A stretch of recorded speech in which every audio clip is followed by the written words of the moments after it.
Boa tarde a todos, estimados colegas de Minas Gerais. Quero aqui cumprimentar os componentes da mesa, doutora Luciana Diniz Nepomuceno, doutor Antônio Augusto Belo Ribeiro da Cruz e o doutor Marcos Caldas Martins Chagas. Cumprimentar meu querido e amigo professor Antônio Gaio, processualista de escola, um dedicado professor, e cumprimentar um cumprimento especial aqui a dois colegas queridos, querido Raimundo Cândido Júnior e o nosso querido Ronaldo Bretas de Carvalho Dias, foram meus colegas num pós-graduação na Universidade Federal de Uberlândia. Nos encontrávamos às sextas-feiras, dávamos as aulas lá, ficávamos lá, depois tínhamos o prazer de, algumas vezes, jantarmos juntos, conversarmos, debatermos, não é? Essa escola do Triângulo Mineiro que tanto produziu, não é? E aqui faço a homenagem sempre ao professor Humberto Teodoro Júnior e ao saudoso Hernani Fidelis, não é? E quando nós estava na comissão do CPC na Câmara, não é? Surgiu essa ideia do julgamento estendido, ampliação da colegialidade, que o querido Raimundo Cândido Júnior falou. E porque queriam acabar com os embargos infringentes, e houve grande resistência por parte da advocacia. Todo mundo queria que continuasse alguma coisa. E eu me lembrei dessa sugestão feita pelo saudoso Hernani Fidelis. Ele, com profundidade sempre, mas daquele jeito mineiro, simples, falava: olha, por que a gente não continua o julgamento? Chama outros dois ali, não é? E a gente pode fazer na mesma sessão, não é? Enfim. E eu fiz essa sugestão na Câmara, foi objeto de muita resistência, porque havia uma bandeira de se acabar com os recursos, e a gente sabe que, infelizmente, não é, com 110 milhões de processos hoje, a qualidade vem caindo. E foi o nosso querido Raimundo que falou, não fui eu que disse, mas nós temos uma justiça de assessores. Isso acaba perdendo a qualidade. E a verdade é que, com o julgamento eletrônico, nós estamos diante de uma justiça de assessores.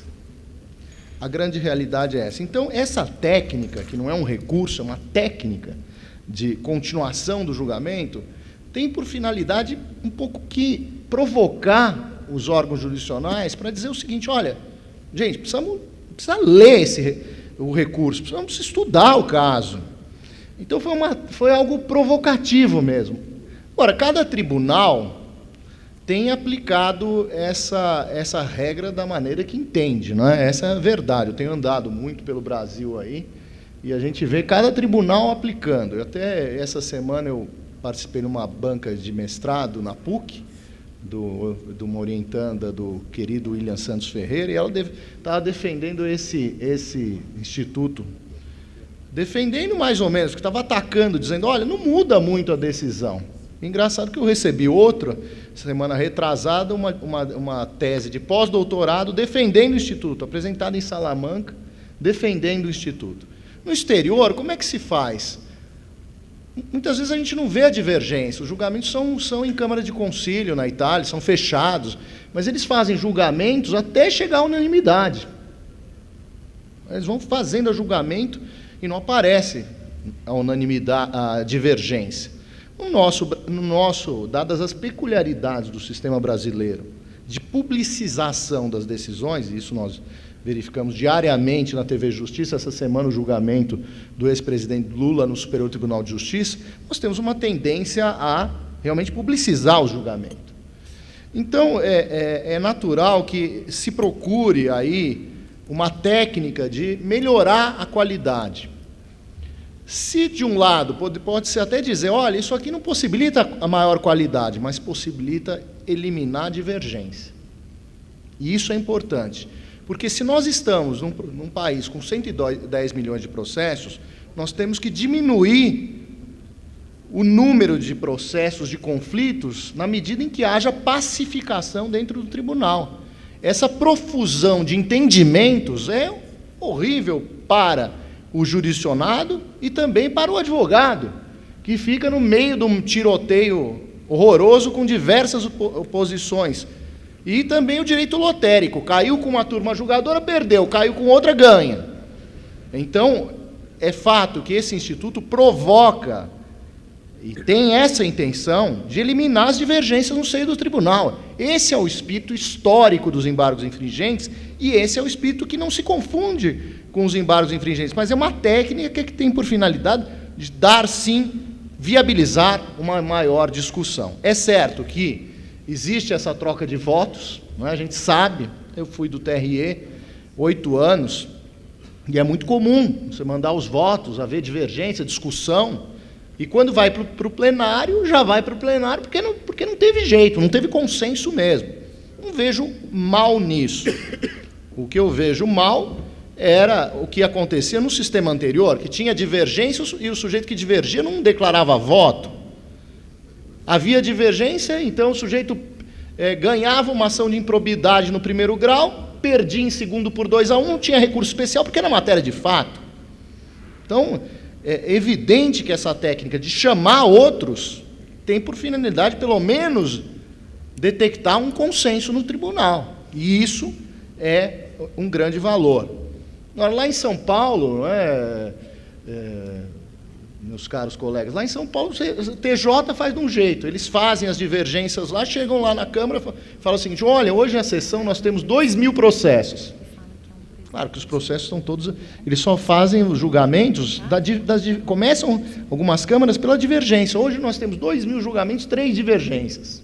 Fazem as divergências, aí o advogado já sabe que tem divergência. Então o que o advogado está fazendo agora no TJ? Já distribui memorial para todo mundo. Sim. Por quê? Porque já tendo a divergência, eles já disponibilizam os autos para os outros jogadores. Então os outros jogadores já estudaram o processo. Exato. E já vão, no TJ, algumas câmaras estão fazendo isso. No TRF, terrível, não é? TRF, não, eles vão pegando julgadores, há uma modificação, querem ampliar a composição da turma julgadora, e isso é um absurdo, quer dizer, tem órgãos fracionados de 3 e 4, e o tribunal não quer aumentar, o que é um absurdo isso. É pensar em justiça do ponto de vista do prestador do serviço. Justiça não tem que se pensar do ponto de vista do juiz, não tem que se pensar do ponto de vista do advogado. Em primeiro lugar, tem que se pensar em quem? No jurisdicionado. Depois nós vamos pensar nos outros atores, porque nós estamos aqui a serviço da consecução da justiça. Então, quer dizer, o órgão fracionado tem 3, não pode ter 5. Porque não dá, a organização, porque eu não me dou bem com a outra turma, não dá para colocar a gente aqui. Não dá, né? Em Recife, por exemplo, eles fazem o seguinte: o advogado vai lá, sustenta. À tarde, 2 horas da tarde, sustenta. Deu divergência, tem a sessão coruja. Ele tem que ficar até a noite lá para sustentar para os outros 5, porque daí tem que chamar os outros 5 e voltar tudo de novo. Então, o fato é que eu até conversei essa semana com alguns professores que nós temos que preparar realmente uma proposta de regimento interno para os tribunais, porque não dá, cada um está fazendo o seu Código de Processo Civil, para pelo menos nessas arestas que a lei não tem, pelo menos falar, olha, vamos fazer a coisa aqui, do jeito certo, né? Garantindo a participação do advogado na sustentação oral, fazendo um devido processo legal, não pegando o advogado de surpresa, não é? Pelo menos ele já sabe, olha, pode dar divergência 5. Essa questão do cabimento, não é? Eu também fiquei vencido na questão do agravo, porque agora nós temos julgamento parcial, é julgamento de mérito. Ontologicamente, no ser, essa decisão interlocutória é rigorosamente idêntica a uma sentença. E por que não cabe aqui essa técnica da ampliação da colegialidade? Porque aqui, senão ia ter muito recurso, muito agravo, então novamente pensamos na justiça do ponto de vista do prestador do serviço. Vamos fazer o seguinte, tem muito doente? Não vamos fazer o hospital, vamos matar o doente, porque daí fica mais fácil, né? Assim é simples, é uma solução fácil, né? Então, é claro que precisamos pensar na nossa atividade, na nossa grandiosa, meritória atividade do ponto de vista do jurisdicionado. E eu, sobre o agravo aqui, eu também estou fazendo um contraponto aqui, tá, até para ficar mais interessante, um diálogo com o que o querido Raimundo disse, que a questão aquilo era a síndrome da morte anunciada, né? Ampliar o rol do 1015. Claro que ia acontecer isso. Quando nós estávamos na comissão, e depois teve a comissão da Câmara, e tivemos uma comissão da Câmara e do Senado, eu estive reunido com o ministro Fux 2, 3 vezes, eu falei, isso aqui é óbvio que vai ter que ter agravo contra a decisão de competência. A questão da cláusula compromissória era outro problema que estava apresentando a Câmara. É evidente que isso ia dar problema. E tem decisões espelhadas, não é? Então, na decisão que o juiz inverte o ônus da prova, cabe agravo. E naquele nega? Quer dizer, você pega o 1015 e faz um espelho. Até para ter um tratamento paritário. Um cabe, outro não cabe. Então, como é que fica isso? Então, já adiantei isso, já coloquei num escrito em homenagem, vai sair um livro em homenagem ao ministro Fux, eu coloquei isso. Tem que admitir. Então, o que eu vejo é que aí querem matar o doente, não é? Dizer assim, ó, tem muito recurso. Qual que eu acho que tem que ser a solução? Nós temos que pensar num processo mais oral. Isso nós temos que pensar lá no futuro. Não é nesse código. Esse código é um código de transição entre o processo eletrônico e o processo real. Nós estamos numa transição, acreditem. Daqui a 30 anos, quando tiver tudo eletrônico, nós temos que repensar. Mas teremos que, nós, advogados, lutar pela oralidade. Coisa que, não é, professor Bretas, em congressos internacionais é tema sempre recorrente, oralidade, a preocupação que os nossos colegas ibero-americanos têm com oralidade. Aqui, infelizmente, é algo cultural. E é um problema para nós, fazendo meia-culpa nosso. Nós não gostamos de fazer audiência, nós não gostamos de debater, os juízes não gostam de fazer audiência, não gostam de fazer sessão pública. Mas você só consegue uma real qualidade com o aperfeiçoamento dos profissionais envolvidos e debate, oralidade, discussão. Vai no direito norte-americano, é debate. Então, teremos que mudar aqui numa perspectiva futura. Eu quero falar também aqui, sempre dando recado, não é? Da repercussão geral agora no STJ, né? Tem um projeto de lei aí caminhando rapidamente e, senhores, tudo indica que teremos uma repercussão geral no STJ, né? A OAB tem trabalhado nisso, tentar ampliar o rol para poder tentar abrir o caminho do recurso especial, mas isso é a criação de outro filtro, outro óbice para o Superior Tribunal de Justiça. E há um problema, não é, doutor Raimundo, que é o número de ministros. Não é? Ninguém quer aumentar o número de ministros, uma quantidade brutal de processos que chegam lá. Se você fizer uma comparação com a Corte de Cassação italiana, a Itália deve ter uns 60 milhões de habitantes, você compara com a Corte de Cassação, que é, vamos dizer, o espelho do nosso STJ, se bem que lá eles não julgam casos concretos, julgam teses, nós temos mais de 300 julgadores lá na Corte de Cassação em Roma. Prédio belíssimo, aliás. E, então, precisamos repensar, porque filtro, nós não chegamos, nunca esse tribunal será da cidadania desse jeito. Então, é preciso, realmente, nesse momento, ter uma preocupação grande, porque isso será um óbice, mais um óbice de acesso ao Superior Tribunal de Justiça. E sempre nessa linha de recado, e já terminando, porque eu já recebi a placa de 5 minutos aqui, honorários advocatícios, não é? Os honorários advocatícios foram objeto de disciplina importante no novo Código de Processo Civil, não é? Grandes conquistas, afastamos algumas súmulas caíram, né, do Superior Tribunal de Justiça, aquela compensação, sucumbência recíproca, aquilo era uma coisa horrorosa, compensar dois credores distintos com duas grandezas diferentes, não é? E acontecia isso diariamente. Acabou-se com isso. Fazenda Pública, tentou-se fazer o tabelamento, não é? Todo um esforço legislativo, a decisão omissa em relação a honorários, não cabia rescisória, súmula, colocamos a possibilidade possibilidade de ação. Mas está lá a lei. Agora, a grande questão, a lei está sendo aplicada? É esse um outro problema. Não é? Você faz um esforço legislativo imenso, faz um código, discute, fica 4 anos, 5 anos discutindo o código, ouve todo mundo, porque democracia é o pior de todos os regimes, é um regime é o pior de todos, à exceção de todos os outros, né? Já dizia o Churchill. Né? Então, a gente ouvir todo mundo dá trabalho. Faz uma lei dessas, disciplina os honorários, e o que os juízes fazem? Não aplicam. Então, eu tenho visto, infelizmente, com muita tristeza, em casos contra a Fazenda Pública, esses honorários são muito altos. Mas tem a tabela. Não, mas ainda assim ficam altos. Não afasta a tabela.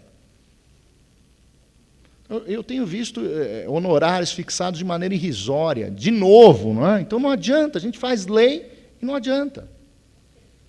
Então, precisamos realmente ter a advocacia é necessário fazer um manifesto para que os tribunais apliquem o código. É simplesmente aplicar o código, nada mais, nada menos do que isso. Eu digo o seguinte, que fazendo um balanço, não é? E sobre os precedentes, eu quero só também, para finalizar, não é? Nós criamos um sistema de precedentes à brasileira. Não dá para comparar precedente, quando fala precedente aqui no Brasil, não dá para comparar com precedente da Common Law. O precedente da Common Law é principiológico, não tem nada a ver com o nosso precedente. Nosso precedente o que é? É aquilo que está no 927 do CPC, que é jurisprudência, súmula, não é? Decisão, súmula, não é? E súmulas vinculantes, enunciados. E não tem essa ideia principiológica do sistema anglo-saxão. Tem 2 jeitos, vincular e não vincular. Sistema da Civil Law ou Common Law. O que nós fazemos? Criamos um sistema híbrido. Agora, para os advogados, o que eu quero dizer? Vocês têm que tomar cuidado agora, porque tem que começar a fazer a comparação com os julgados. Esse exercício que o novo advogado deve fazer, de comparação das decisões, é muito importante para saber se exatamente aquele julgado se enquadra com a sua hipótese. Nós estávamos acostumados, e olha, eu vou falar aqui um problema que diz respeito aos juízes e aos advogados, é o recorta e cola. Jogavam lá 10 julgados e ninguém fazia comparação nenhuma. É melhor pegar um julgado só e falar, olha aqui foi decidido pelo Supremo Tribunal Federal. Esse caso é assim, é exatamente idêntico. Pronto, é isso que basta. Então, há necessidade de uma nova advocacia, uma advocacia preocupada com esses precedentes à brasileira, com a súmula, a jurisprudência, as decisões do Supremo Tribunal Federal. Porque agora, decisão do Supremo Tribunal Federal já se presume que que tem um efeito expansivo. Porque se tem a decisão no recurso extraordinário é porque passou pela repercussão geral. E tendo passado pela repercussão geral, isso afeta todos os julgados. Muito obrigado.